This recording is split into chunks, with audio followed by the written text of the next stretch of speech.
உங்களுடைய grey hair மாஸையும் பிளாக்காக cover பண்ண இந்த ஹேர் டை வந்து நீங்கள் தாராளமாக ட்ரை பண்ணலாங்க. இதுக்கு பார்த்தீங்கன்னா நம்ம எடுத்துக்கிறது 10 செம்பருத்தி இலை நல்லா வந்து வாஷ் பண்ணிக்கோங்க. வாஷ் பண்ணிவிட்டு 1/2 டம்ளர் தண்ணி ஊற்றி நல்லா நைஸாக அரைச்சி எடுத்துக்கோங்க. அதை வந்து ஒரு இரும்பு கடாயில் ட்ரான்ஸ்ஃபர் பண்ணிவிட்டு அதில் 2 ஸ்பூன் மட்டும் நெல்லிக்காய் பவுடரும் 1 ஸ்பூன் கரிசலாங்கண்ணி பவுடரும் போட்டு நல்லா மிக்ஸ் பண்ணிக்கோங்க. இதை வந்து 5 நிமிஷம் மட்டும் ஹீட் பண்ணணும். லோ ஹீட்டில் வந்து 5 நிமிஷம் நல்லா ஹீட் பண்ணிவிடுங்க. நல்லா ஆறின பின்னாடி நல்லா ஏர் போகாத அளவுக்கு ஒரு மூடி போட்டு மூடி வச்செல்லாம் ஓவர் நைட்டே விட்டுருங்க. ஒரு அட்லீஸ்ட் 10 மணி நேரமாவது விட்டுட்டு அப்புறம் அதை எடுத்து பார்த்திங்கன்னா ஃபுல்லாகவே வந்து உங்களுக்கு பிளாக்காக இருக்கும். அயன் கண்டென்ட்டும் சேர்த்து வரனால நமக்கு நல்லா பிளாக் கிடைக்கும்.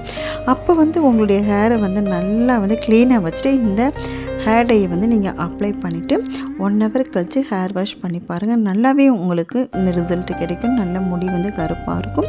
நிச்சயமாக ட்ரை பண்ணி பாருங்கள். தேங்க்யூ.